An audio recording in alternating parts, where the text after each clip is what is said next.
ৰাম শতকোটি জনমৰ মহাপাপ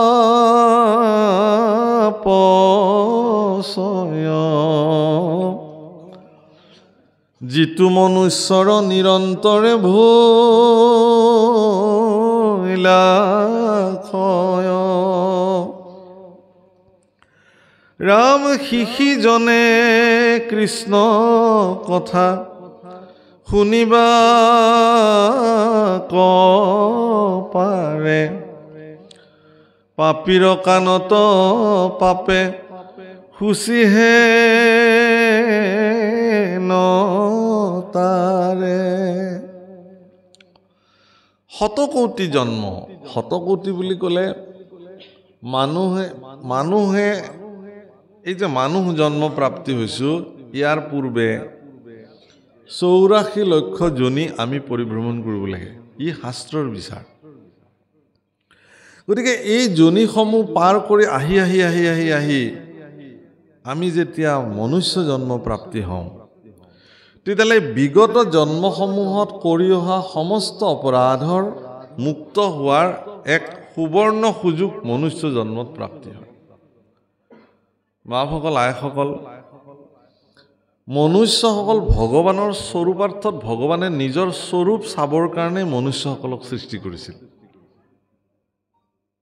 সেইকাৰণে মনুষ্য শৰীৰ ইমান নিখুঁত পৰিকল্পনাৰে ভগৱানে নিৰ্মাণ কৰিলে সেইকাৰণে কোনো মনুষ্যই মনুষ্য জন্ম প্ৰাপ্তিৰ পিছত মই একো নাপালো বুলি হীনমান্যতাত ভোগাটো অপৰাধ মইনো কি পালো আমাৰ বহুত মানুহে ভগৱানৰ ওচৰত আহি কান্দে যে প্ৰভু মোকনো কি দিলা একেলগৰ আমাৰ কাষৰ মানুহ ঘৰৰ গাড়ী হ'ল বিল্ডিং হ'ল আমাতকৈও দুখীয়া আছিল এতিয়া আমাতকৈও ধনী হৈ গ'ল আমুকৰ ল'ৰাই চাকৰি পালে মোৰ ল'ৰাটো পোৱা নাই আমুকৰ ছোৱালী ভাল ল'ৰালে বিয়া হৈ গ'ল মোৰহে হোৱা নাই ইত্যাদি ভগৱানৰ ওচৰত আমিবিলাকে অভিযোগৰ আবেদনবোৰ দিওঁ এনেকুৱা অনুষ্ঠানবিলাকত মই আগতেও বহুবাৰ কৈছোঁ যে এই যে চাকিবিলাক জ্বলিছে ইয়াতে এই প্ৰত্যেক গছি চাকিয়ে একোখন অভাৱৰ আবেদনৰ ৰাজ সাক্ষী জ্বলন্ত সাক্ষী হয় নহয় কওক গতিকে মনুষ্যই আমিবিলাকে ভগৱানক এটা কথা আমি প্ৰত্যেকজন মানুহে জানো যে ঈশ্বৰ অন্তৰ্যামী মোৰ ভিতৰত বিদ্যমান হৈ থকা ভগৱানে জানে যে মোক কি প্ৰয়োজন সেই কথা আৰু মই ভগৱানক ক'বলগীয়া নাই গতিকে আপোনাৰ যোগ্যতা অনুসাৰে আপোনাৰ যোগ্যতাতকৈও বেছিকৈ ভগৱানে আপোনাক প্ৰদান কৰিছে এই বুলি ভগৱানৰ ওচৰত কৃতজ্ঞ হোৱাটো দৰকাৰ প্ৰয়োজন এইকাৰণে যে হে ভগৱান মোক তুমি মানুহ কৰি দিলা তে সেইকাৰণে শতকোটি জন্মৰ যি মহাপাপ সেইটো মনুষ্য জন্মত নিৰন্তৰে ক্ষয় হয় আৰু যিজন মনুষ্যৰ শতকোটি জন্মৰ মহাপাপৰ পৰা মনুষ্য জন্মত তেওঁৰ কাৰ্যৰ দ্বাৰা তেওঁ তাক মানে শেষ কৰিলে তেওঁহে বোলে কৃষ্ণ কথা শুনিব পাৰে এইটো আকৌ বহুত ডাঙৰ কথা আজি ইয়াত যে আপোনালোক পৰম সজ্জনসকল আহি কৃষ্ণ কথা শুনিবৰ কাৰণে বহি আছে শতকোটি জন্মৰ মহাপাপৰ পৰা মুক্ত হোৱাৰ কাৰণেহে আপোনালোকে আহি এই স্থানত বহি একান্ত চিত্তে কৃষ্ণ কথা শুনাৰ সৌভাগ্য মিলিছে বাপসকল আমি ধৰ্ম কি সেয়াও জানো অধৰ্ম কি সেয়াও জানো পাপ কি সেয়াও জানো পুণ্য কি সেয়াও জানো কিন্তু জনাৰ পিছতো আমি কি কৰোঁ পাপ বোধ আমাৰ মনৰ পৰা কেতিয়াও গুচি নাযায় বৰ ধুনীয়া উদাহৰণ এটা শাস্ত্ৰত দিছে কি যে মানুহৰ মনত থকা পাপ এনেকুৱা এটা বস্তু যে অৰণ্যত যেতিয়া প্ৰচণ্ড লেলিহান শিখাই অৰণ্যত জুই জ্বলে গছবিলাক পুৰি একদম ছাই হৈ যায় একদম লঠঙা গছ এডাল পুৰি যোৱা গছ এডাল থিয় হৈ থাকে কিন্তু প্ৰচণ্ড বাৰিষা যেতিয়া আহি পানী পৰি পৃথিৱী জীপাল হৈ যায় তেতিয়া মাটিৰ তলত থকা শিপাডালে পুনঃ পানী সংৰক্ষণ কৰি সেই পুৰি যোৱা গছৰ ঠানিতে নতুনকৈ আকৌ কুঁহিপাত মেলি পুনঃ পত্ৰে পুষ্পে বিকশিত হৈ যায় মানুহৰ মনত থকা পাপো তেনেকুৱা যে ই ৰাম নামৰ প্ৰভাৱতে হওক সজ্জনৰ প্ৰভাৱতে হওক তেওঁ যেতিয়া সেই পাপবোধ চিন্তাটো তেওঁৰ পুৰি যায় কিন্তু শিপাডাল তাৰ পিছতো সি মজুত থাকে কেনেবাকে যদি আকৌ অকমান পাপ কৰাৰ সাৰ পানী পাই যায় তেতিয়ালে পুনৰ আগৰ নিচিনা আকৌ পত্ৰে পুষ্পে বিকশিত হৈ পুনৰ তেওঁ পাপ কৰ্মত নিয়োজিত হ'বৰ কাৰণে তেওঁ পুনৰ প্ৰেৰণা দিয়ে সেইকাৰণে এই পাপ যাতে আপোনাৰ মনত পাপ বোধৰ জন্মই যাতে নহয় তাৰ কাৰণে মহাপুৰুষে শাস্ত্ৰগত এটা সিদ্ধান্ত দি থৈছে কি যে সাধু সংগ অনুসৰা শ্ৰৱণ কীৰ্তন কৰা পৰিহৰা পাখণ্ড আচাৰ এদিন কৰিলে নহব আপুনি দৈনন্দিন জীৱনত সদায় সৎসংগ অনুসৰণ কৰিব লাগিব সাধু সংগ অবিহনে আপুনি আপোনাৰ জীৱনত কেতিয়াও পাপ বোধ চিন্তাৰ পৰা আঁতৰি আহিব নোৱাৰে যিয়ে নকৰক কিয় আপুনি লাগে বাষ্পয় যজ্ঞ কৰক আপুনি লাগে তীৰ্থ ভ্ৰমণ কৰক আপুনি লাগে যাগযজ্ঞ কৰক যিয়ে নকৰক ব্ৰহ্মানন্দ স্বামীয়ে সেইকাৰণে বৰ ধুনীয়াকৈ লিখিছে কাশী যায় মথুৰা যায় हरिद्वार रे सारधाम तीर्थ फिर आवे मन का नहीं सुधार रे सत्संगत जग सार साधु सत्संगत जग सार मंदिर जाए करो नित्य पूजा मंदिर जाए करो नित्य पूजा राखे बरे आसार रे चार धाम तीर्थ फिर आवे चार धाम तीर्थ फिर आवे नाही सतजन आहार रे सत्संगत जग सार साधु सत्संगत जग सार আপুনি যিমান তীৰ্থস্থানলৈ নাযাওক কেলে গংগা যমুনাত যিমান আপুনি স্নানী নাহক কিয় যদি মনৰেই শুদ্ধিতা নহল আমি এবাৰ মহাকুম্ভ মেলালৈ গৈছিলোঁ আপোনালোকে জানে যে এইবাৰ 144 বছৰৰ অন্তত মহাকুম্ভ হৈছিলে প্ৰয়াগ তীৰ্থৰাজ প্ৰয়াগ যিমান তীৰ্থ আছে তীৰ্থ মানে আচলতে পবিত্ৰ পানী পবিত্ৰ নদী গংগা যমুনা সৰস্বতী কাবেৰী সিন্ধু এইবিলাক সকলো পবিত্ৰ তীৰ্থ তে এই তীৰ্থসমূহৰ ভিতৰত প্ৰয়াগক তীৰ্থৰাজ বোলে মানে তেওঁ তীৰ্থ ৰজা কিয় যে তাত গংগা যমুনা আৰু সৰস্বতী তিনিওগৰাকী আহি তাত লগ লাগিছে তে ইয়াতেই মহাকুম্ভ মেলা হৈছিলে মানুহে তাত পাপ ধুবৰ কাৰণে বহু মানুহ গৈছে তাত লক্ষ লক্ষ মানুহ গৈছে আৰু কিছুমানে কিয় গৈছে তাত ভকত সজ্জন দৰ্শনৰ কাৰণে গৈছে কিছুমানে গৈছে কি তাত এটা কথা খুব চৰ্চা হৈছে কিন্তু যিমান সজ্জন পুৰুষে তাত ভাগৱত ব্যাখ্যা কৰিছে পুৰাণ আদি শাস্ত্ৰসমূহ ব্যাখ্যা হৈছে আমি গৈ শুনিছো তাত কৈছে যে এজন ব্যক্তিয়ে যদি তেওঁ জানি শুনি পাপ কৰিছে অপৰাধত লিপ্ত হৈ আছে তেওঁ আহি ইয়াতে ডুবকি লগালে তেওঁৰ পাপটো শেষ হৈ নাযায়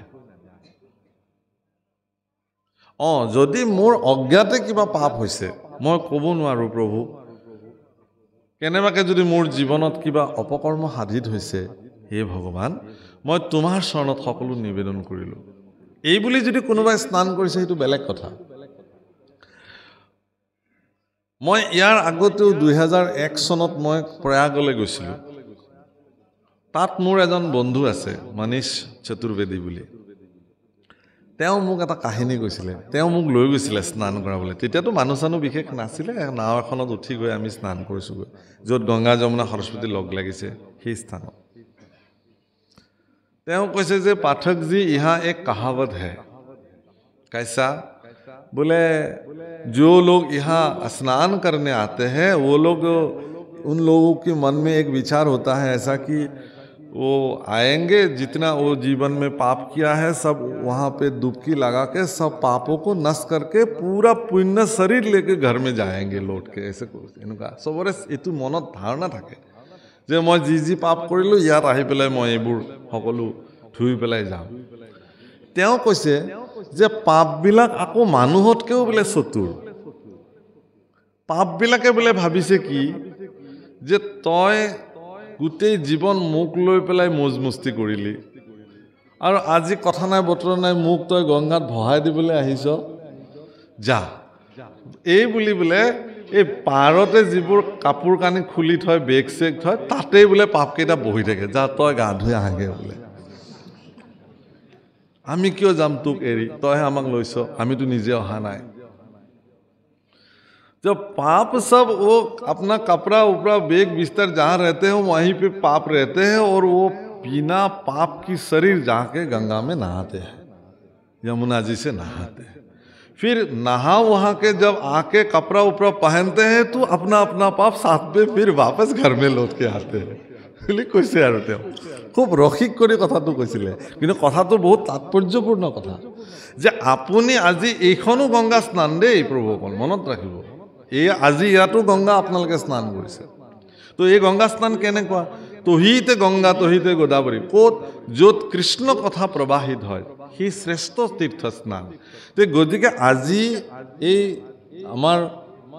বৃহত্তৰ কালুগাঁৱৰ এই বা কোৱামাৰা ভকতগাঁও ৰাইজৰ যি নামঘৰৰ মজিয়া, আজি কিন্তু এয়া পবিত্ৰ আজি দুটা দিনে এক বিশেষ তীৰ্থ ক্ষেত্ৰলৈকে ই ৰূপান্তৰ হৈ গৈছে। আৰু আপোনালোকৰ দৰে সজ্জনসকলে আচলতে ইয়াতে কি কৰিব আহিছে? স্নান পান আচমন কৰিবলৈ আহিছে। এইটো আচল স্নান, প্ৰকৃত স্নান এইটোৱেই। কিন্তু এই স্নানটো কেনেকুৱা? ই নিৰৱধি হ'ব লাগিব। এই স্নানটো কেনেকুৱা নিৰৱধি? যদি আপুনিও ইয়াত এনেকুৱা মনোবৃত্তিৰে যদি আহিছে যে বাপৰে গোটেই জীৱনটো কি পাপ কৰিলোঁ, অকণমান গাই তাতে ভকত গাঁৱৰ নামঘৰতে বহি ভাগৱত শুনি অলপ পাপ চাপ দূৰ কৰি থৈ আহোঁ, এই বুলি যদি কোনোবাই আহিছে ইয়ালৈ, তেতিয়াহ'লে তেওঁৰো পাপকেইটা সেই কলপুলিকেইডালৰ তাতেই ৰৈ আছে। উভতি গ'লে তেওঁৰ লগতে যাব, সেইকেইটা সাৰি নাযায় কেতিয়াও, তাৰ পৰাই যাব। কাৰণ তেওঁলোকতো ইয়াত নোসোমায়, ইয়াততো প্ৰৱেশ কৰিব নোৱাৰে। পাপ কলি কোনো কাৰণত ইয়াত প্ৰৱেশ কৰিব নোৱাৰে। য'ত মুখ্য তোৰণ দিয়া আছে তাৰ পৰা এইফালে পাপ কলি ইয়াত প্ৰৱেশ কৰিব নোৱাৰে। ইয়াত সেইকাৰণে ইয়াত যিসকল লোক বহিছে চবকে পুণ্যৱন্ত শৰীৰ বুলি মান্য কৰা হয়। কাৰণ আপোনালোকৰ মনত এই মুহূৰ্তত কোনো ধৰণৰ পাপবোধ নাই, তেওঁলোক আহিব পৰা নাই ইয়ালৈ। কিন্তু যদি এনেকুৱা এটা স্বাৰ্থ লৈ পেলাই ইয়াত বহিছে কোনোবাই, তেতিয়াহ'লে উভতি গ'লে তেওঁলোকৰ নিজৰটো গুচি যাব। তেতিয়াহ'লে এইটো চিৰস্থায়ী স্থান কেনেকুৱা হ'ব? যে ইয়াত যিখিনি কথা আপুনি শুনিলে তাক আপুনি ৰোমন্থন কৰি যাব লাগিব, মানস পথত তাক লৈ যাব লাগিব। নামঘৰৰ পৰা গ'লে গৃহস্থই ক'ব যে প্ৰসাদ আনিছেনে নাই? বোলে আনিছোঁ প্ৰসাদ, তোমালোকলৈ আজি মই বিশেষ প্ৰসাদ আনিছোঁ, আহা তোমালোক বহা। মই আজি তালৈকে নামঘৰলৈ গ'লোঁ, তাত ভাগৱত চলি আছে, তোমালোকেতো নগ'লা, কিন্তু মই গৈছিলোঁ, মই তোমালোকক তাৰ পৰা অনা প্ৰসাদ দিম। এই বুলি তেওঁ যদি এই ভাগৱত পাঠত শুনা অকমানো কৃষ্ণ কথা যদি পৰিয়ালৰ আগত বিলাই দিয়ে, এইটোহে আচল প্ৰসাদ লৈ যোৱা হ'ব ঘৰলৈ। কেৱল গাজি বোলে মোক আৰু এক টোপলা দিয়কচোন, মোৰ ডাঙৰ ল'ৰাটো আহি আছে, বোলে মোক আৰু অকণ বেছিকৈ দিয়কচোন বুলি এটা ডাঙৰ টোপলা গাজি লৈ গৈ ঘৰৰ মানুহক বিতৰণ কৰি দিয়াটো প্ৰসাদ বিতৰণ বুলি নকয়। বুজিছেনে কথাটো? আকৌ ডাঙৰ কথা এটা কওঁ, ভাগৱত হ'ল এনে যিবোৰ দৈনন্দিন ভাগৱত পাঠ চলি থাকে, ভাগৱত হ'ল, নাম হ'ল, এতিয়া বোলে বিলনীয়া কি বোলে শৰাই ভাগ বিলনীয়াৰ কাৰণে মই সেৱা লওঁ, কৃষ্ণ যাওক আপুনি বিলাওক। তে দেউৰীয়ে বা বিলনীয়ে প্ৰসাদ বিলাবলৈ গ'ল, তেওঁৰতো কাম, আৰু লগত কোনোবা এজন গ'ল, বাকী আমিবিলাকে এতিয়া কি কৰিম? প্ৰসাদটো দিবই। এতিয়া আমি সাত ভাৰস্তৰ কথা উলিয়াইছোঁ, কাৰ কি হ'ল, ৰাজনৈতিক ক্ষেত্ৰত কি হৈ আছে, তাতেই মতভেদ, তাতেই ইত্যাদি। ভগৱন্ত পুৰুষে এটা ডাঙৰ কথা কৈছে যে মোৰ চৰণত যি প্ৰসাদ নিবেদন কৰা হয়, নৈবেদ্য দিয়া হয়, নৈবেদ্য আচলতে নিবেদন কাৰণে নৈবেদ্য বুলি কয়। আজি যি দ্ৰব্য ভগৱানৰ চৰণত ভোগ হিচাপে নিবেদন কৰা হৈছে সেই নিবেদনৰ এটা প্ৰক্ৰিয়া আছে প্ৰভুসকল বোলে আপোনাকে নামটো প্ৰস্তাৱ কৰিলোঁ আপুনি যাওক প্ৰসাদখিনি শৰাই ভাগ নিবেদন কৰি আহক তেওঁ গ'ল আৰু শৰাইখন পাতিলে আৰু তাতে মগু চাউল কল দিলে দি আৰু কলপাতখন ঢাকি পেলাই প্ৰভু ভগৱানে তেনেকৈ নৈবেদ্য গ্ৰহণ নকৰে কেতিয়াও লক্ষ্মীয়ে সোণৰ থালত ভগৱানক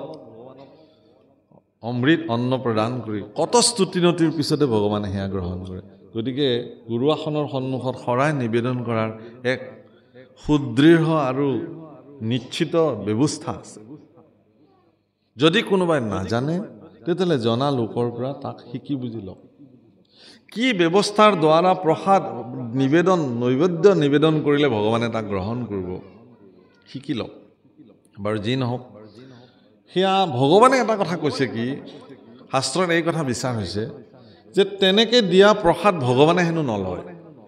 একো নিবেদনে তেওঁ ভোগ নলয় কেতিয়া ল'ব কৈছে যেতিয়া মোৰ ভকতসকলে সেই মোৰ নিবেদন বা মোৰ নৈবেদ্য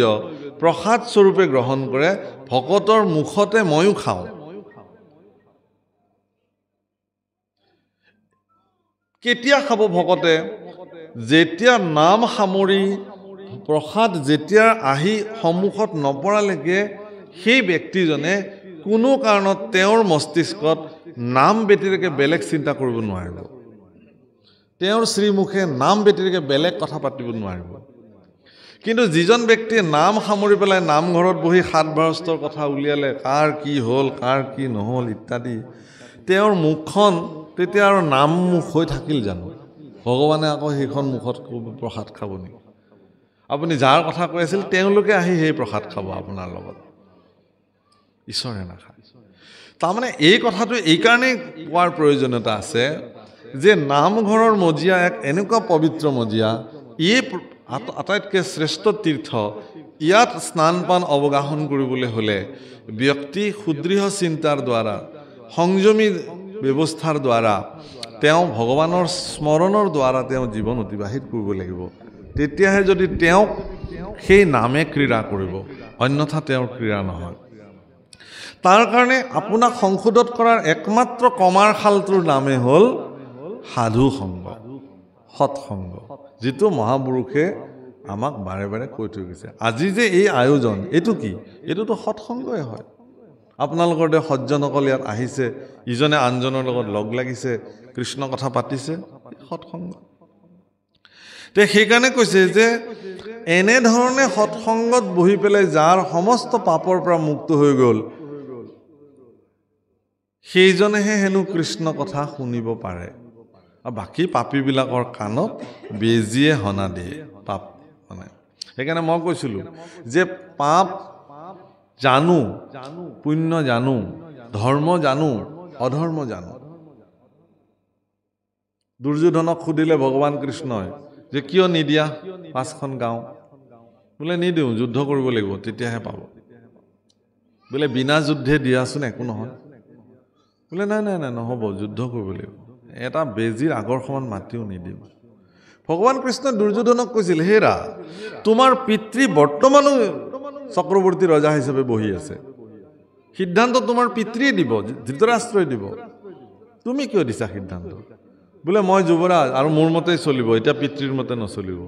হে ভগৱান পিতৃ স্বয়ং ৰাজসিংহাসনত ৰজা হিচাপে বিদ্যমান হৈ থকাৰ পিছতো যি পুত্ৰই কৈছে যে এতিয়া মোৰ মতে চলিব পিতৃৰ মতে নচলে তেনেকুৱা দুৰ্যোধনৰ দৰে পুত্ৰ আমাৰ সমাজত এতিয়াও বহুত আছে আৰু ধৃতৰাষ্ট্ৰই কি বুলি কৈছে জানে ভগৱান কৃষ্ণই কৈছে হে ধৃতৰাষ্ট্ৰ মহাৰাজ আপোনাৰ মত কি বোলে মোৰ ক'বলগা নাই আৰু পুত্ৰই যি কৈছে সেয়ে আৰু তেনেকুৱা ধৃতৰাষ্ট্ৰ পিতৃ সমাজত এতিয়াও বহুত আছে ভুলে হওক শুদ্ধই হওক পুত্ৰই যি কৰিছে সেয়ে মোৰ ক'বলগা নাই প্ৰভুসকল কৃষ্ণ পুৰুষে কিন্তু এৰি দিয়া নাই দুৰ্যোধনক সুধিছিল যে এয়া যে অধৰ্ম তুমি জানানে নাজানা বোলে জানো ভালকে জানো ধৰ্ম জানানে নাজানা ধৰ্মও জানো মই তেতিয়াহ'লে ধৰ্ম কিয় নকৰা বোলে সেইটোৱেতো ডাঙৰ কথা মোৰ জীৱনত মই ধৰ্মও জানো অধৰ্মও জানো কিন্তু ক'ব নোৱাৰোঁ কিয় বা মই ধৰ্মত প্ৰৱৰ্তি থাকিব নোৱাৰোঁ আৰু অধৰ্ম কি সেয়াও জানো কিন্তু মই অধৰ্মক এৰিব নোৱাৰোঁ নামঘোষাত মাধৱপুৰুষে লিখিছে ও ধৰ্মক জানো মই তথাপি প্ৰবৃত্তি নাই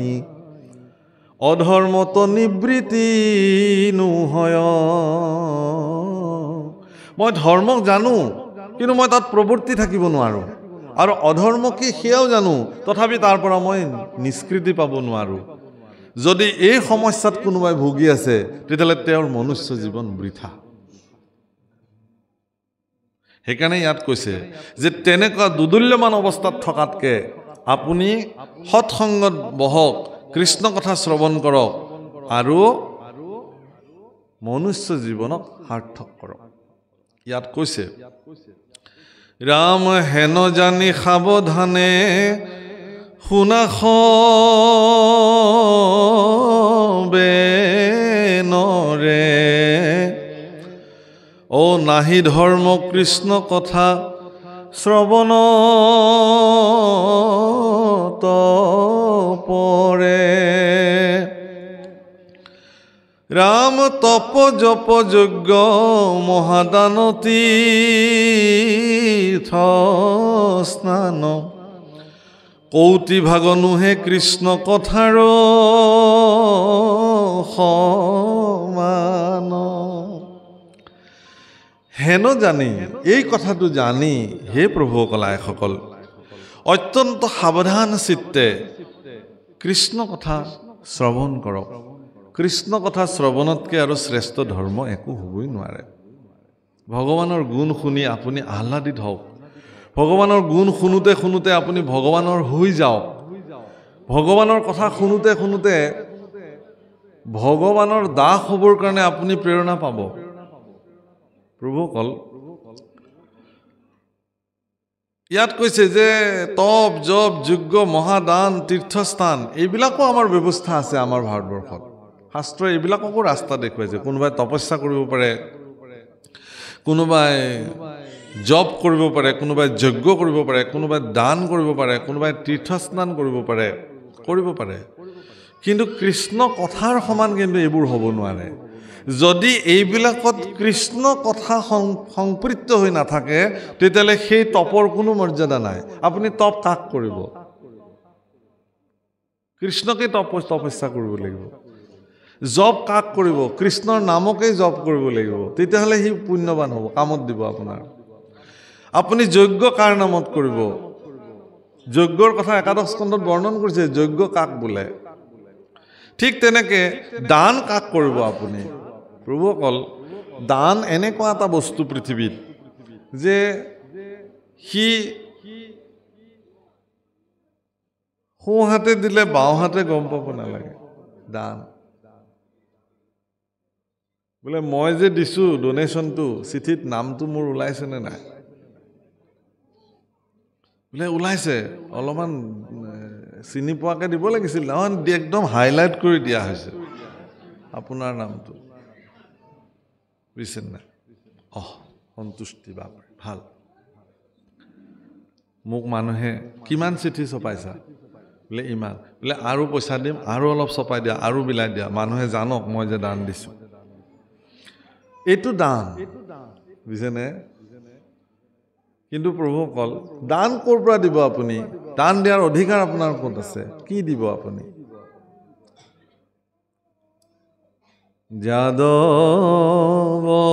আমাৰ কামৰূপী লোকগীতত গাইছে কি দিবু মাধৱৰাই ব্ৰহ্মাণ্ড ভিতৰে যত বস্তু আছে সবেও তোমাতে পাই হে যাদৱ কি দিবু মাধৱৰাই কি দিম তোমাক এই বিশ্ব ব্ৰহ্মাণ্ডত যিমান বস্তু আছে চব তোমাৰ আনকি ময়ো তোমাৰে এই শৰীৰটো তোমাৰে শৰীৰ মোৰ ভিতৰত যে শৰীৰটোক চৈতন্য কৰি ৰাখিছে কোনে ৰাখিছে তুমিয়ে ৰাখিছা গতিকে মোৰ বুলিবলৈ একোৱেই নাই দেখোন বোলে আপুনি বৰনামঘৰলৈ গৈছিল নহয় প্ৰভুশ্বৰ বোলে গৈছিলোঁ বোলে আপোনাক যে বহিবলৈ দিছিলে খুটাটো সেইটো আমাৰ পৰিয়ালৰ পৰা দিয়া আছিলে বোলে সেইটো মই নাজানিলোঁ নহয় বোলে কোনে দিছিলে বোলে আমাৰ আজু ককাই দিয়া এতিয়ালৈকে কিন্তু টানটো আছে আমাৰ খুটা হেতু যেতিয়ালৈকে এই টানটো থাকিব তেতিয়ালৈকে এই দানতে নপৰে মই খুব ৰক্ষিক কৰি মোৰ জীৱনৰ এটা বিশেষ কথা কওঁ নামঘৰত সব দিয়ে এজন মানুহে ফেন নিদিয়ে সিলিং ফেন বলে আপুনি ফেন বলে তাতকেও দামী বস্তু বিচাৰক মই দিম সিলিং ফেন মই নিদিম কেলে বলে তাৰে পাখি কেইখনত বলে নামটো দাতাৰ নামটো লিখি থলে কোনে পঢ়িব বলে এখন ঘূৰি থাকিলে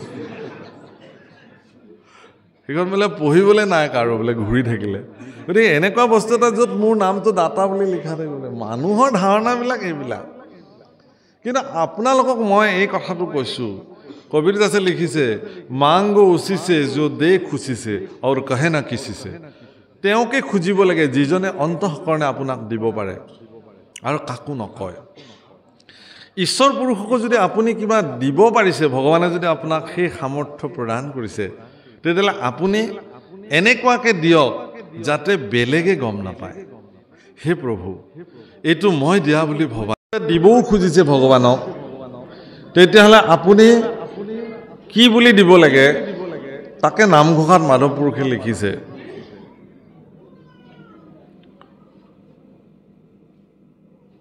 যে হে ভগৱান মোৰ যেহেতু তোমাক দিবলৈ একোৱে সামৰ্থ্য নাই গতিকে মই নিজকে তোমাৰ ওচৰত বিক্ৰী কৰিব খুজিছো নাম ধন দিয়া মোৰে কিনা বনমালী দাস পাই নোলোৱা কমন ঠাকুৰালী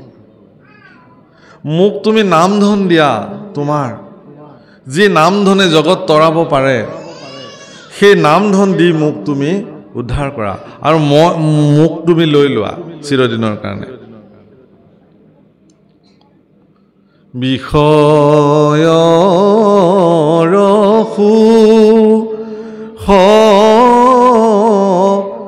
শুকৰ কহু পাইয়াৰে হৰি পদ সেৱা মানৱীবিনে নাই নাম পৰম ধন চিন্তহু মন ভাইয়াৰে তনু চিন্তামণি বিফল হি যায় আকৌ কৈছে বিষয় কাছক লাগি মানিক বিকায় প্ৰভুসকল এজন হৰিকটীয়া তেওঁৰ দুখ দুৰ্গতি দেখি ৰজাই তেওঁক এখন চন্দনৰ বাগান দি দিলে আৰু তেওঁ কি কৰিলে গোটেই গাল গছ কাটি ডেইলি খৰি ফালি খৰি বিক্ৰী কৰি শেষ কৰি দিলে কাৰণ তেওঁৰ কাৰণে সেইটোৱেই মূল্য এজনক আৰু গুৰুৱে চন্দন এটুকুৰ দিলে কাঠ এটুকুৰ দি ক'লে বোলে এইটো এনেকে ঘঁহি ঘঁহি যি চন্দন লেপন পাবা সেইটো গাত ঘঁহিব লাগে সৌন্দৰ্য বাঢ়ে সুগন্ধি হয় আৰু মন প্ৰফুল্লিত হৈ থাকে তেওঁ কেইদিনমান ঘঁহিলে খুব ঘঁহি শিলত ঘঁহি ল'লে তাৰপিছত তেওঁৰ বিৰক্তি লাগিল বোলে এইটোনো কিমান ঘঁহি থাকিম সেইকাৰণে কাঠ টুকুৰা পুৰি পেলাই ছাই বনাই বোলে গাত ঘঁহি থাকিলে একেই কথা বোলে এইটো ঘঁহি গুড়া কৰাতকৈ জ্বলাই পেলাই যেতিয়া ছাই হৈ গ'ল আকৌ পানীত সানি পেলাই মুখে গায়ে সানি লৈ আছে কি হ'ব তে মানে ভাগৱততে লিখিছে এই উদাহৰণ যে মলয়া চন্দনো কোনোবাই পুৰি পেলাই ছাই ঘঁহে তাৰ ব্যৱহাৰটো নাজানে গতিকে আপোনাৰ জীৱনত গুৰু প্ৰদত্ত যি নাম সেই নামক বহুতে বিষয় সুখৰ কাৰণে ব্যৱহাৰ কৰে আৰু বহুতে এই নামক তেওঁলোকৰ জীৱনৰ পৰম অমূল্য সম্পদ হিচাপে গ্ৰহণ কৰে সেইকাৰণে কৈছে হে ৰাম পৰীক্ষিত নৃপে পাছে পুষন্ত সুকত চন্দ্ৰ সূৰ্য বংশৰ কহিলা কথা যত ৰাম পাছে নাৰায়ণে যদু বংশে অৱতৰি কহিউক কেন কৰ্ম কৰিল হৰি ৰাম মহাজ্ঞানী গণে যাক গাৱে বিশ্ৰাম সংসাৰৰ ঔষধ কৰ্ণৰ ভিৰাম ৰাম হেন কৃষ্ণ কথা নুশুনিব কোনৰে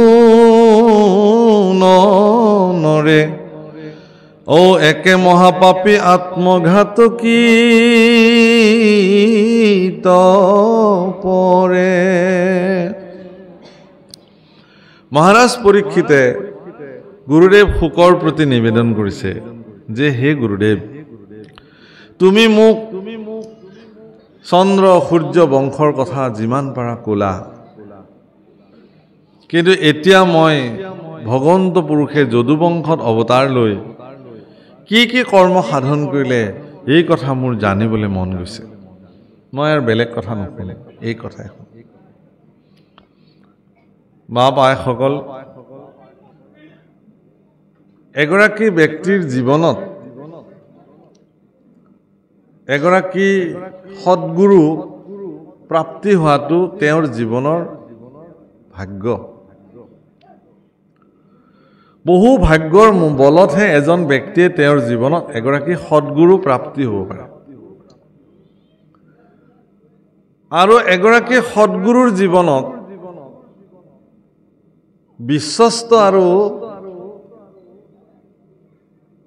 মানে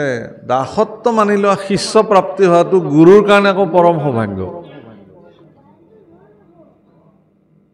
মহাপুৰুষ শ্ৰীমন্ত শংকৰদেৱ গুৰুজনাৰ জীৱনত মাধৱদেৱৰ দৰে শিষ্য প্ৰাপ্তি হোৱাটো গুৰুজনাৰ কাৰণে পৰম ভাগ্য যদি মাধৱদেৱক তেওঁৰ জীৱনত নাপালেহেঁতেন তেতিয়াহ'লে হয়তো বহু সৃষ্টি আজিও বেকত নহ'লহেঁতেন আৰু মাধৱদেৱৰ জীৱনৰো পৰম ভাগ্য যে তেওঁ শংকৰদেৱৰ নিচিনা এগৰাকী গুৰু তেওঁৰ জীৱনত প্ৰাপ্তি সুখদেৱৰ জীৱনৰ পৰম ভাগ্য যে তেওঁ পৰীক্ষিতৰ নিচিনা এগৰাকী শিষ্য তেওঁৰ জীৱনত প্ৰাপ্তি হৈছে যাক তেওঁ ভাগৱত কথা ক'বলৈ পালে আৰু পৰীক্ষিতৰ জীৱনৰ পৰম সৌভাগ্য যে তেওঁ শুকৰ নিচিনা এগৰাকী নিৰ্গুণবাদী পুৰুষ পৰম বেদজ্ঞ শাস্ত্ৰজ্ঞ গুৰু তেওঁৰ জীৱনত তেওঁ গুৰু হিচাপে প্ৰাপ্তি হ'ল সুখদেৱৰ কথা ভাগৱতত বৰ্ণন কৰিছে সুখদেৱ যেতিয়া আহিছে সুখদেৱ বিবস্ত্ৰ আছিল তেওঁৰ শৰীৰত এচিকুটো কাপোৰ নাছিলে বিবসন আছিল দিগম্বৰ আৰু তেওঁক পগলা বুলি শিশুবিলাকে শিল দলিয়াইছে তেওঁৰ গাত গাঁৱৰ শিশুবিলাকে এনেকে শিল চিল দলিয়াইছে কিন্তু সেই শিশুবিলাকৰ শিলৰ দলি তেওঁৰ শৰীৰত লাগি শৰীৰ ফাটি গৈছে শৰীৰৰ অনিষ্ট সাধন হৈছে কিন্তু তেওঁ কোনো ধৰণৰ প্ৰতিক্ৰিয়া ব্যক্ত নকৰি নিজৰ গতিত নিজে নিজে গৈ আছে আৰু নগৰৰ যিবিলাক নাৰী আছে তেওঁলোকে দেখিছে যে ইমান সুন্দৰ শৰীৰৰ এগৰাকী পুৰুষ দেখিলেই কান্তি আহে ভগৱানৰ দৰে দেখাত সাক্ষাৎ কৃষ্ণ গতিকে সেই কামিনীসকলে সেই পুৰুষৰ সংস্পৰ্শ পাবৰ কাৰণে পিছে পিছে পিছে পিছে বহু নাৰী আহিছে কিন্তু আহি আহি আহি সুখদেৱ যেতিয়া সেই ভৰা ব্ৰহ্মসভাত ঋষিসকলৰ সভাত য'ত পৰীক্ষিত বহি আছে সেই স্থানত যেতিয়া জাজ্জল্যমান অৱস্থাত সুখদেৱ আহি উপস্থিত হৈছে সুখদেৱৰ শৰীৰৰ পৰা ওলোৱা সূৰ্যসম ৰশ্মি বিশেষ প্ৰকাশ জ্যোতিমান আৰু সুখদেৱৰ যি পাণ্ডিত্যৰ প্ৰকাশ তাকে দেখি শৌনক আদি ঋষিসকলে সকলোবিলাক নিজৰ স্থানৰ পৰা থিয় হৈছে আৰু শংখ ঘণ্টা ভেৰি বজাই সুখদেৱৰ জয় জয়কাৰ কৰিছে তাৰপিছত সকলোৱে তেওঁক দণ্ডৱত প্ৰণিপাত নিবেদন কৰিছে তেতিয়াই শিশুবিলাকে ভাবিছে যে এইজন পগলা নহয় আৰু নাৰীবিলাকেও ভাবিছে যে আমি ভবাৰ নিচিনা এইজন এজন তেনেকুৱা পুৰুষ নহয় এইজন এগৰাকী সিদ্ধ পুৰুষ সাধক পুৰুষ আৰু এওঁলোকৰ এই আচৰণ দেখি মহাৰাজ পৰীক্ষিতে দেখিছে যে এইগৰাকীয়ে সৰ্বশ্ৰেষ্ঠ মোৰ জীৱনৰ গুৰু হ'ব কাৰণ মহাৰাজ পৰীক্ষিতে ভাগৱত শুনিব আহিছিল এই কাৰণে যে এগৰাকী ঋষিৰ দ্বাৰা তেওঁ অভিসম্পাত প্ৰাপ্ত হৈছিল 7 দিনৰ ভিতৰত তেওঁক তক্ষকে দংশন কৰিব তেওঁৰ মৃত্যু হ'ব মহাৰাজ পৰীক্ষিতে ইচ্ছা কৰিলে সেই ঋষিগৰাকীক মতাই আনিব পাৰিলেহেঁতেন যে কিয় তুমি মোক অভিশাপ দিলা মোৰ অভিশাপটো তুমি উঠাই লোৱা মই চক্ৰৱৰ্তী ৰজা মহাৰাজ পৰীক্ষিতে কৈ আছো কিন্তু পৰীক্ষিতে এই কাম নকৰিলে পৰীক্ষিতে বৰং সেই ঋষিগৰাকীৰ প্ৰতি কৃতজ্ঞ হ'ল ক'লে যে হে ধন্য হে ঋষি বৰ মই কৰা এক অপৰাধৰ উচিত দণ্ড মোক তুমি প্ৰদান কৰিছা তোমাৰ এই অভিশাপ মই শিৰ পাতি ললো এই বুলি নিজৰ পুত্ৰক সমস্ত ৰাজ্যভাৰ গোটাই দি বাকলি বসন পিন্ধি তেওঁ গংগাৰ তীৰলৈকে আহি কুশবনৰ আসনত তেওঁ বহিছে যিজন পৰীক্ষিত অকমান আগলৈকে স্বৰ্ণময় বিৰাট সিংহাসনত চক্ৰৱৰ্তী ৰজা হিচাপে বিদ্যমান হৈ আছিল সেই পৰীক্ষিতে কিন্তু আজি জীৱনৰ সৰ্বোচ্চ পৰিত্যাগ কৰি কুশবনৰ আসনত গংগাৰ তীৰত বহি কৃষ্ণ চিন্তাত নিমগ্ন হৈছে সিদ্ধান্ত কেনেকুৱা চাব এনেকুৱা ত্যাগী পুৰুষ কোন হ'ব পাৰে ভাগৱতত প্ৰশ্ন হৈছে সৌনক আদি সকলে পৰীক্ষিত সম্পৰ্কত প্ৰশ্ন কৰিছে যে কি কাৰণত তেওঁ ইমান প্ৰজাবৎসল আৰু জ্ঞানী ৰজা হোৱাৰ পিছতো কিয় তেওঁক ঋষি অভিশাপ দিলে কিয় তেওঁ তৰুণ কালতে শৰীৰ ত্যাগ কৰিবলগীয়া হ'ল দ্বিতীয় প্ৰশ্ন তৃতীয় প্ৰশ্ন কৰিছে যে দেৱৰ দুৰ্লভ সুখদেৱ মহামুনি তেওঁক গুৰু হিচাপে পৰীক্ষিতে কেনেকৈ প্ৰাপ্তি হ'ল সৌনক প্ৰমুখে ঋষিসকলে এই প্ৰশ্ন কৰিছে প্ৰভুসকল মহাৰাজ পৰীক্ষিতে সকলো পৰিত্যাগ কৰি গংগাৰ তীৰত যেতিয়া বহিছে তেওঁক সৌজন্যতামূলক সাক্ষাৎ কৰিবলৈ অহা প্ৰতিগৰাকী ঋষিক তেওঁ সুধিছে যে মৃয় মানস্য কিম কাৰ্যম মৃত্যুমুখী লোকৰ কি কাম এটাই প্ৰশ্ন মাত্ৰ আৰু এই প্ৰশ্ন সমস্ত জগতৰ কাৰণে সাৰ বুলি ভাগৱতত উল্লেখ কৰিছে পুছিলাহা যিটো কথা সংসাৰতে সাৰ হে পৰীক্ষিত তুমি যিটো প্ৰশ্ন কৰিছা এই প্ৰশ্ন সমস্ত সংসাৰৰ কাৰণে সাৰ মৃত্যুমুখী লোকৰ কি কাম এইটো সাৰ প্ৰশ্ন জগতৰ সাৰ প্ৰশ্ন কিয় যে আমি সকলোবিলাক মৃত্যুমুখী কেৱল পৰীক্ষিত মৃত্যুমুখী নহয় শনি ৰবি সোম মঙ্গল বুধ বৃহস্পতি শুক্ৰ এই 7 দিনৰ ভিতৰত সময়ৰ তক্ষকৰ দংশনত আমি সববিলাক যাব লাগিব এইখন জগতে কেৱল পৰীক্ষিত নহয়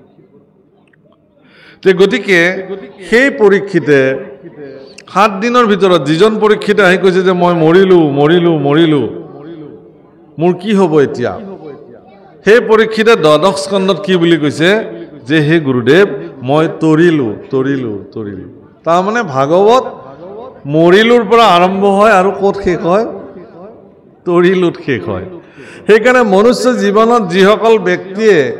মৰিলো বুলি ভাবে তেওঁ ভাগৱত শুনক তেওঁ নিজে ক'ব এদিন যে মই তৰিলো ভাগৱতে মোক তৰালে অৰ্থাৎ মানৱ জীৱনৰ শ্ৰেষ্ঠ তৰণী যাৰ নাম ভাগৱত বৰিষ্ঠম সৰ্বশাস্ত্ৰাণম সমস্ত শাস্ত্ৰৰ ভিতৰতে ই সৰ্বশ্ৰেষ্ঠ শাস্ত্ৰ যস্মিন শাস্ত্ৰে পুৰাণে বা হৰি ভক্তি ন দৃশ্যতি শ্ৰুতব্যম নৈব তৎশাস্ত্ৰং যদি স্বয়ং ব্ৰহ্মাৱদেৱ সেইকাৰণে ভাগৱত শুনাৰ কথা কৈছে কাৰণ ভাগৱতে আপোনাক সেই অৱস্থাটোলৈকে লৈ যাব পাৰে য'ত আপুনি তৰিব পাৰে মহাৰাজ পৰীক্ষিতে সমস্ত ঋষিসকলক সোধা প্ৰশ্নৰ উত্তৰত ঋষিসকলে কৈছে যে তুমি আমুক কৰা তামুক কৰা সব ৰাস্তা দিছে এটা পৰীক্ষিতে সুধিছে যে এইবিলাক কৰিলে মোৰ ঋষি খাপটো ব্যৰ্থ হ'বনে নাই বোলে নাই নহয় ঋষিৰ শ্ৰীমুখে ওলোৱা বাণী আজিলৈকে কেতিয়াও নস্যাৎ হোৱা নাই যে হে মহাৰাজ তোমাৰ শৰীৰতো ঋষি খাপ সৰ্বদা প্ৰতিফলিত হ'বই বোলে তক্ষকৰ বিষ যন্ত্ৰণাত ছটফটাই মৰিব লাগিব বিষ যন্ত্ৰণাৰ পৰা মুক্ত হোৱাৰ কিবা উপায় আছে নে নাই নাই তক্ষকে দংখিলে বিষ যন্ত্ৰণা পাবই তক্ষকডাল নেদেখাকে মৰিব পৰা যাবনে নাই? বোলে নাই নাই, তক্ষক আহিলেতো তুমি দেখিবাই। কিন্তু একেখিনি প্ৰশ্ন যেতিয়া সুখদেৱে সুধিলে, সুখদেৱৰ তাতে যেতিয়া সোধা হ'ল, ইয়াৰ উত্তৰ কিন্তু সুখদেৱে বেলেগ ধৰণে দিছে। বোলে ম্ৰিয়মাণস্য কিম কাৰ্যম, মৃত্যুমুখী লোকৰ কি কাম? বোলে শ্ৰৱণ কীৰ্তন কৰা। বাহ, কেনেকে? বোলে এইটো কলিকাল। হৰে নাম হৈব কেৱলম কলো নাস্তি নাস্তব্য গতিৰন্যথা। কলিকালত হৰিনাম ব্যতিৰেক আৰু অন্য গতি নাই, যুগ ধৰ্ম। গতিকে ইয়াত তুমি হৰিনামেই শ্ৰৱণ কীৰ্তন কৰিব লাগিব। বোলে ঋষি সাপ ব্যৰ্থ হ'বনে নাই? বোলে নহয়। তক্ষকৰ বিষয় যন্ত্ৰণাৰ পৰা মুক্ত হ'ম নে নহ'ম? বোলে যদি তোমাক দংশন কৰে তেতিয়াহ'লে মুক্ত নোহোৱা, কিন্তু তোমাৰ শৰীৰটোক যদি কেৱল দংশন কৰে তেতিয়াতো তুমি নোপোৱা। তক্ষকডাল নেদেখাকে মৰিব পৰা যাবনে নাই? বোলে যদি তোমাক দংশন কৰে তুমি দেখিবা, তোমাৰ শৰীৰটোক যদি দংশন কৰে, তাৰ আগে আগে যদি তোমাৰ শৰীৰৰ পৰা তুমি তোমাক পৃথক কৰিব পাৰা, তেতিয়াহ'লে তক্ষকডাল দেখাৰ প্ৰশ্নই নাই। তাৰমানে গুৰুদেৱ, মই বেলেগ আৰু মোৰ শৰীৰটো বেলেগ নেকি? এৰা, তুমি বেলেগ, তোমাৰ শৰীৰটো বেলেগ। শুনি লওক প্ৰভুসকল, আপোনালোক বেলেগ, আপোনালোকৰ শৰীৰটো বেলেগ। আপোনালোকৰ প্ৰত্যেকজনৰ এটা এটা নাম আছে। এতিয়া মই সুধি গ'লে একমূৰৰ পৰা আপোনালোকে নিজৰ নিজৰ নামবিলাক ক'ব, পৰিচয়টো দিয়ক বুলি ক'লে নিজৰ নামটো ক'ব। বিষয়ী দৃষ্টিতহে আপোনাক পৰিচয় সুধিলে আপুনি নাম ঠিকনা ক'ব, কিন্তু যদি আধ্যাত্মিক দৃষ্টিৰে কোনোবাই আপোনাক পৰিচয় সোধে তেতিয়াহ'লে এটাই নাম হ'ব চবৰে, সেইটো হ'ল মোৰ নাম আত্মা। চবৰে, হৰি যদু মধু জগদীশ সকলোৰে নাম এটাই, সেইটো হ'ল আত্মা। তাৰমানে কি? এই শৰীৰটো অবস্তু, কিন্তু ইয়াৰ ভিতৰত থকা যিটো আত্মা শক্তি সেইটো বস্তু। কিন্তু জাগতিক জগতৰ মায়াৰ এনেকুৱা প্ৰচণ্ড প্ৰভাৱ যে সেই প্ৰভাৱৰ ফলত এই বস্তুটোক ঢাকি অবস্তুটোকে বস্তু বুলি দেখুওৱা হৈছে। এইটোকে মায়া বুলি কয়। অবস্তুক দেখাৱন্ত বস্তুক আৱৰি, এহিতো মোহৰ মায়া জানানী কৰি। এইটোৱেই মোৰ মায়া, ভগৱানে কৈছে। আজি আমি আচলতে ভগৱানক এইকাৰণে একান্ত চিত্তে বুজিব পৰা নাই যে আমি অবস্তুটোকে বস্তু বুলি ভাবি আছো আৰু বস্তুটোকে আমি অবস্তু বুলি ভাবি আছো। আমি কেৱল শৰীৰৰ সুখ সমৃদ্ধিৰ কাৰণে লাগি আছো, আত্মাৰ সুখ সমৃদ্ধিৰ কাৰণে আজিলৈকে ভবাই নাই। কেৱল শৰীৰৰ সাধনৰ নিমিত্তে আমিবিলাকে যি কৰিব লাগে তাকে কৰিবৰ কাৰণে বাধ্য হৈ আছো, কিন্তু আত্মাৰো যে কৰিব লগা কিবা এটা আছে, আত্মতুষ্টিৰ কাৰণে যে কিবা এটা কৰিবলগীয়া আছে, সেইটো আমি নাভাবো। ভালকে কোনোবাই খোৱালে বা আত্মতুষ্টি হৈ গ'ল, প্ৰভুসকল সেয়া আত্মতুষ্টি হোৱা নাই, সেয়া আপোনাৰ ইন্দ্ৰিয় তুষ্টি হৈছে, শৰীৰ তুষ্টি হৈছে, মনৰ তুষ্টি হৈছে, আত্মৰ তুষ্টি হয়। আত্মতুষ্টি আজি হৈ আছে আপোনালোকৰ। কৃষ্ণ কথা যিমানে শুনিছে সিমানে আত্মতুষ্টি হৈছে আজি। বঢ়িয়া। কাৰণ মই কোন ভিতৰত যে বহি আছো, তেওঁৰ অস্তিত্বক তেওঁ অন্বেষণত সৰ্বদা লাগি আছে, আপোনাৰ ভিতৰত উমগুমাই আছে। একোৰা প্ৰচণ্ড জুই, তাক ঢাকি ৰখা হৈছে। যিদিনাখন সি উন্মুক্ত হৈ যাব সিদিনাখন সকলো দহি শেষ কৰি দিব। হে বাপসকল, আপোনাৰ অস্তিত্ব ইমান ধুনীয়া যে আপোনাতকে সুন্দৰ জীৱন বহুতে ধৰিব পৰা নাই। কেলে? যে আপোনাৰ এই জীৱনটোতে আপুনি হৰি ভজিব পাৰে, গুৰু মানিব পাৰে, কৃষ্ণৰ সেৱাত নিমগ্ন হ'ব পাৰে, সমগ্ৰ প্ৰকৃতি প্ৰদত্ত সমস্ত বস্তুকে আপুনি লালন পালন কৰিব পাৰে, কৰুণা কৰিব পাৰে, দয়া কৰিব পাৰে। ইয়াতকৈ আৰু ভাগ্য কি লাগে? সেইকাৰণে গুৰুদেৱ শুকে পৰীক্ষিতক কৈছে যে প্ৰথম স্কন্ধৰ পৰা দ্বাদশ পৰ্যন্তে কহিলা ৰাজাত মহামুনীন্দ্ৰ মহন্তে তেওঁক কৈছে আৰু তেওঁ শুনিছে। যেই ভাগৱত কথা শুকদেৱে ক'বলৈ প্ৰাৰম্ভ কৰিব আৰু হেন সময়তে ইন্দ্ৰাদি দেৱতাসকলে কুম্ভত অমৃত লৈ পেলাই সেই স্থানত উপস্থিত হৈছে। গুৰুদেৱ প্ৰণাম। কোন তোমালোক? বোলে আমি ইন্দ্ৰ, মই অমুক। কিয় আহিছা? বোলে এয়া আমি অমৃত লৈ আহিছো স্বৰ্গৰ পৰা। কেলে? বোলে এই পৰীক্ষিতৰ নিচিনা এগৰাকী প্ৰজাবৎসল ৰজাক 7 দিনৰ ভিতৰত তক্ষকে দংশন কৰিব হেন জানি আমি এই অমৃত লৈ আহিলোঁ হে গুৰুদেৱ আমি এটা পৰীক্ষিতক অমৃত পান কৰাম যাতে পৰীক্ষিতক তক্ষকে দংশন কৰিলেও তেওঁৰ মৃত্যু নহয় খুৱাই দিয়া আকৌ আনিছে যদি বোলে তাতে কিন্তু এটা চুক্তি আছে কাৰণ দেৱতাসকল সদায় চুক্তিবদ্ধ তেওঁলোকক চুক্তি লাগিব কি চুক্তি যে যি ভাগৱত অমৃত তুমি পৰীক্ষিতক পান কৰাবলৈ লৈছা সেই অমৃত কিন্তু পৰীক্ষিতক পান কৰাব নোৱাৰিবা আমাক দেৱতাসকলক পান কৰাবলৈ সুখদেৱে কৈছে আৰে হে ইন্দ্ৰ তোমাৰ জীৱনত ভাগৱত শুনাৰ কাৰণে যোগ্যতা তুমি আছেনে নাই তুমি বিচাৰ কৰি লোৱা সেইটো মই বিচাৰ কৰিব লাগিব কিন্তু মোৰ সন্মুখত যিজন বহিছে তেওঁ ভাগৱত শুনাৰ পাত্ৰ যোগ্যতা আছে সেইকাৰণে মই তেওঁকে কম তোমালোকৰ অমৃত দিলেও দিবা নিদিলেও নাই যি কৰা তাকে কৰা মই ভাগৱত অমৃত কেৱল পৰীক্ষিতকে দিম প্ৰভু অকল পৰীক্ষিত ভাগৱত শুনাৰ যোগ্যপ্ৰাপ্ত ভাগৱতত লিখিছে নামঘোষাটো মানুহপুৰুষে লিখিছে তোমাতো কহিবু সেই শাস্ত্ৰ তুমি আকৌ শুনি বাৰ পাত্ৰ মহাপুৰুষৰ সেৱক তুমি সম্প্ৰতি তুমি মহাপুৰুষৰ সেৱক সেইকাৰণে হে পৰীক্ষিত তুমি এই ভাগৱত শাস্ত্ৰ শুনাৰ পাত্ৰতা আছে তোমাৰ যোগ্যতা আছে পাত্ৰ মানে ইয়াত যোগ্যতা বুজাইছে গতিকে এতিয়া যিসকলে ভাগৱত শুনিবৰ কাৰণে ইয়াত বহিছে তেওঁলোকে নিজৰ নিজৰ পাত্ৰতাটো নিজে নিজে নিৰূপণ কৰি ল'ব সেইটো নিয়ম কোনেও কাৰো পাত্ৰতা নেদেখুৱায় মই ক'ব নোৱাৰো যে এখেতৰ পাত্ৰতা নাই বা এখেতৰ পাত্ৰতা আছে কিন্তু পাত্ৰতাটো মই নিজেই বিচাৰ কৰি ল'ব লাগিব মই পাত্ৰ হয় নে নহয় ভাগৱত শুনিব পৰাৰ যোগ্যতা মই অৰ্জন কৰিছো নে নাই